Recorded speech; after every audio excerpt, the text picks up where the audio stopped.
अगले वाले वीडियो में हम आपको बताए थे ऑक्सीकरण अभिक्रिया। ऑक्सीकरण अभिक्रिया क्या होती है उसका कई तरह से आपको परिभाषा दिए, उसके बाद हम आपको उसका रिएक्शन भी बता दिए। अब इसके बाद आता है अपचयन अभिक्रिया। अपचयन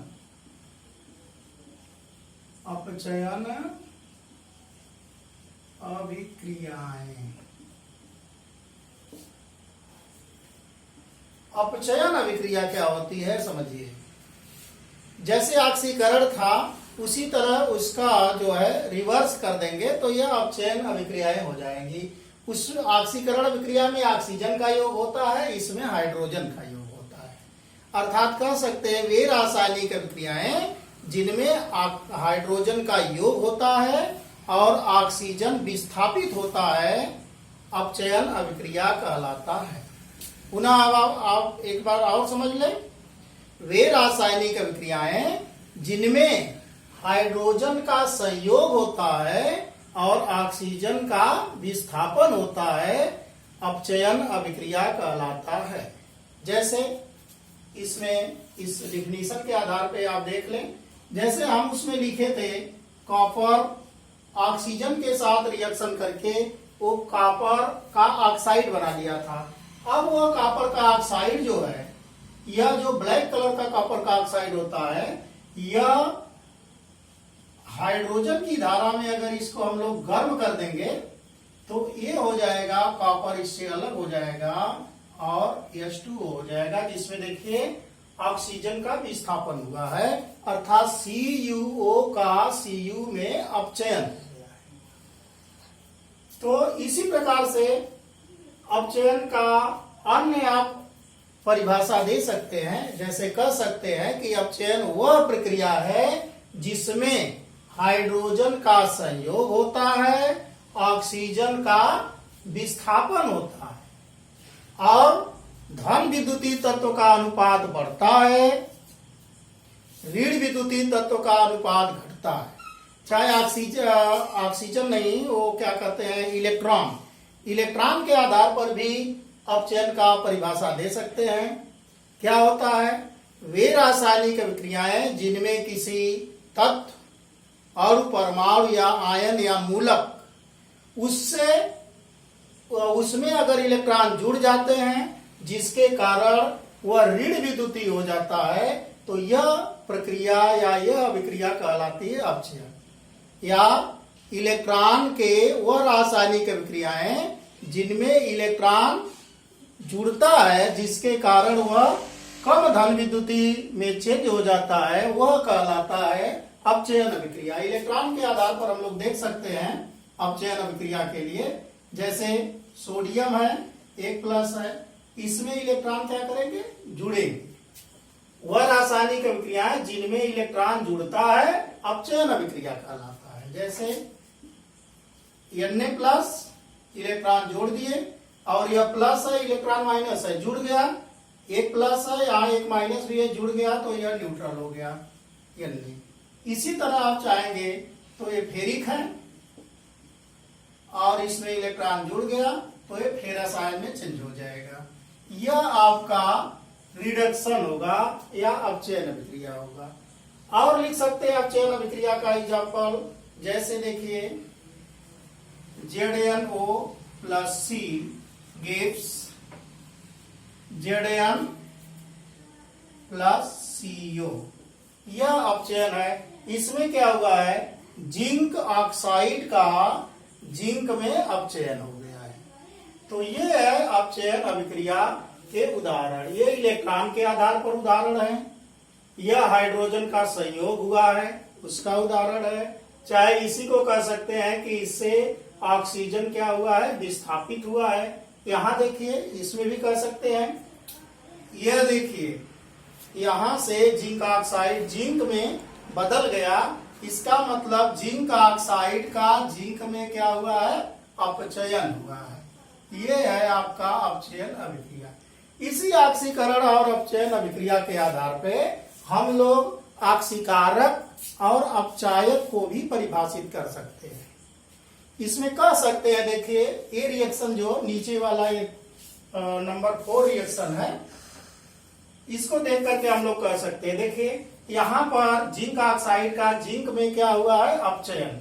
तो जिन पदार्थ का अपचयन हुआ है उसको हम लोग बोलेंगे ऑक्सीकारक। ऑक्सीकारक जिन पदार्थ का, वे रासायनिक अभिक्रियाएं जिनमें जिस पदार्थ का ऑक्सीकरण होता है वह कहलाता है अपचायक, और जिसका अपचयन होता है वह कहलाता है ऑक्सीकारक। ऑक्सीकारक नाम इसका है, इसके आधार पर भी हम कह सकते हैं जो ऑक्सीकरण कराता वह ऑक्सीकारक कहलाता है, और वह पदार्थ जो अपचयन के लिए या जो अपचयन कराता है उसको अपचायक कहते हैं।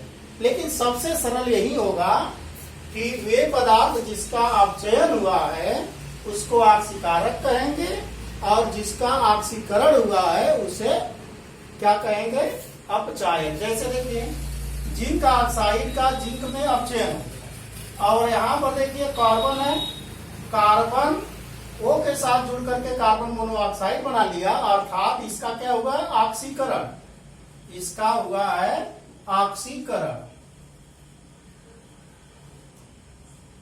ऑक्सीकरण तो जब कार्बन का कार्बन मोनोऑक्साइड में ऑक्सीकरण हुआ है, इसका ऑक्सीकरण हुआ, जिन पदार्थ का ऑक्सीकरण हुआ है उसे कहते हैं अपचायक, अर्थात इसको क्या कहेंगे, अपचायक। इस प्रकार आपको ऑक्सीकरण, अपचयन, ऑक्सीकारक और अपचायक कंफर्म हो गए होंगे। एक और इसमें बहुत ही इंपॉर्टेंट एक अभिक्रिया है जिनको हम लोग बोलते हैं रिडॉक्स अभिक्रिया। रिडॉक्स अभिक्रिया हिंदी में उसको बोलते हैं ऑक्सीकरण अपचयन अभिक्रिया। रिडॉक्स देखिए, रिडॉक्स अभिक्रिया, रिडॉक्स अभिक्रिया के नाम से ही ये फेमस है, क्योंकि red ox, red means reaction, reduction, ox means oxidation, फिर रिएक्शन, ये रिडॉक्स रिएक्शन है। इसको कह सकते हैं ऑक्सीकरण अपचयन अभिक्रिया। जैसा कि नाम से ही आप इसको डिफिनीशन इसका दे सकते हैं, जैसे रिडॉक्स अभिक्रिया या ऑक्सीडेशन रिडक्शन रिएक्शन या ऑक्सीकरण अपचयन अभिक्रिया क्या होती है, वे रासायनिक अभिक्रियाएं जिनमें ऑक्सीकरण और अपचयन दोनों साथ साथ होती है रिडॉक्स रिएक्शन कहलाता है।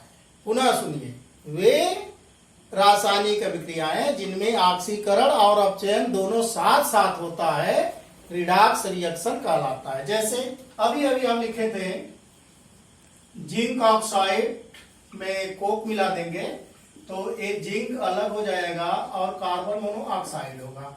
यहां पर देखिए कार्बन कार्बन मोनोऑक्साइड में चेंज हो गया है, इसका हो गया ऑक्सीकरण, ऑक्सीकरण, और जिंक ऑक्साइड में से ऑक्सीजन का क्या हुआ, विस्थापन हो गया है, तो ये हो गया है आपका अपचयन।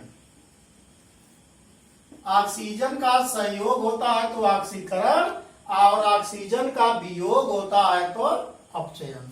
दोनों अभिक्रियाएं इसमें साथ साथ है, इसलिए ये हो गया क्या, रिडॉक्स रिएक्शन। सबसे हल्का रिएक्शन ये है। एक और आपको फेमस रिएक्शन दे रहे हैं, ये है आपका FeCl3 फेरिक क्लोराइड और SnCl2, ये आपका देखिए ये स्टेनस क्लोराइड स्टेनिक क्लोराइड में चेंज हो जाएगा, SnCl4 प्लस FeCl2, इसको बैलेंस कर लेंगे। और यहां पर देखिए ये फेरिक है, ये फेरस में चेंज हो गया।